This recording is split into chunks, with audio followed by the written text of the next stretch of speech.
Okay, I'm going to go through my book. I want to read each, not read the chapters, but go through each of the archetypes. And I'm a little behind on this, but I'm starting back today. So this is my latest book. I want to say the book is available for free on Amazon for the next 3 days, starting today, which is the 19th, 20, and 21. So if you're interested, it's a free download on Amazon. I'll put the link down below. So we're going to look at the first archetype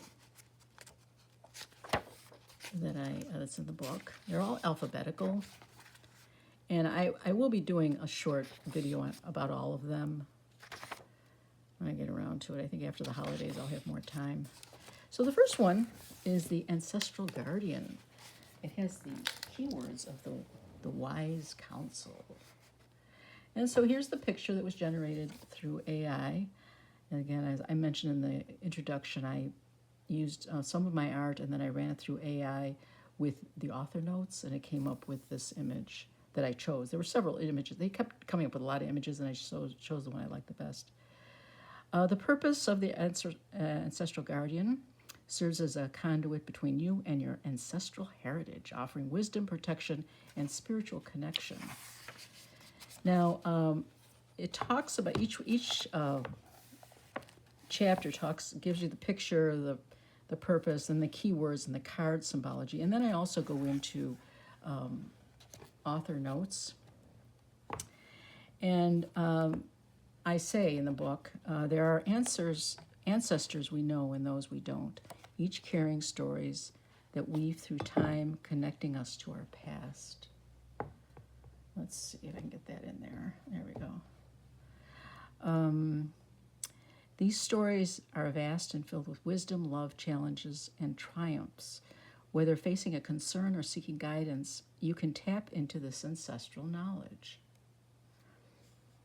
And then I give an exercise.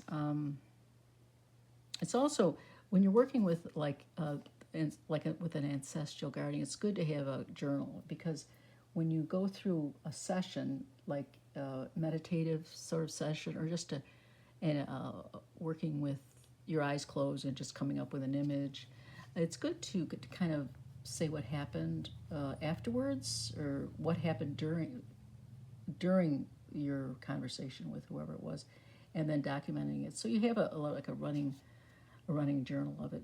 Like something with the Ancestral Guardian, this could speak to some people and not to other people, but it's always, the energy's always there, and you can learn a lot from that energy. And that if you really find it helpful, keep going, stay with it, keep working with it.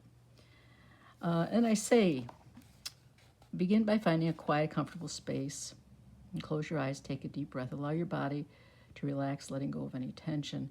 As you settle into this peaceful state, imagine an ancestor drawing near. It might be someone you know from a photograph, a story, or a family memory. Or perhaps it's an ancestor whose face you've never seen, but whose presence you can feel a faint, that you can feel. It may be a faint impression, a hint of familiarity, or a phrase stuck in your mind, something they may have said to you, something that was memorable to you in some way when you knew that person. In this sacred space, welcome them into your private world. Picture them sitting beside you or standing nearby, their presence warm and comforting. Take a moment to feel their connection, the thread of history that ties you together across space and time. When you're ready, begin a conversation. Speak to them as if you would a trusted friend. Ask them anything on your mind, questions about life, advice on your current struggles, or their experiences. Listen with your heart, allowing their wisdom to flow through words, images, or feelings. If words don't come quickly, sit in their presence, absorbing the peace and support they offer. Sometimes a connection is felt more than heard, and that's perfectly fine. Trust that whatever your experience is exactly what you need at this moment. When you feel the conversation has come to a natural end, thank your ancestor for their time and guidance. Gently bring yourself back to the present, taking a few deep breaths to reorient yourself. Open your eyes, feeling the lingering sense of connection and comfort. Now, I just want to take a break there. If it's not happening right away, if you're did it for 5 minutes and nothing was coming across, or the phone rang, or you got distracted, just come back to it the next day or at another time. Now, take your journal. This is after going back to the book, and write about your experience. Reflect on the conversation, what was said, how you felt, and any insights or emotions that arose. Don't worry about perfecting it. Just let your thoughts flow onto the page. This practice helps solidify your connection and allows you to explore any messages or wisdom you received more deeply. Over time, you may find that these conversations become a regular part of your routine, offering you comfort, guidance, and a deeper understanding of the lineage that shaped your life. Remember, the stories of your ancestors are part of your story too, and by connecting with them, you're honoring the wisdom of the past while enriching your journey. So that's the Ancestral Guardian.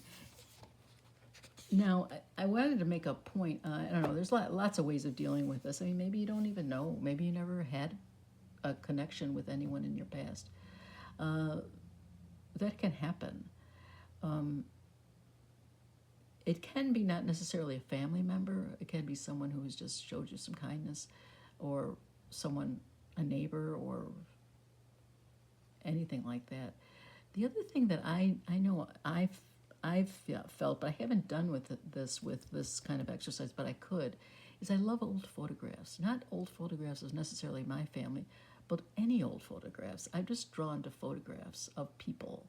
And that could be another way of doing this, like just picking a photograph that sort of, you sense something there. Some photographers are so amazing that they capture these portraits of people. And then you could start with even that. Take the portrait, get a sense of the feeling that you're seeing behind their eyes, not the photographer's eyes, but the subject's eyes, and work with that energy as well. So there's all kinds of ways you can deal with this. But it is connecting to something that is that can have a message for you, another person, another personage. So that is number 1. It's called Wise Counsel, the Ancestral Guardian. And thanks for listening. Have a great day.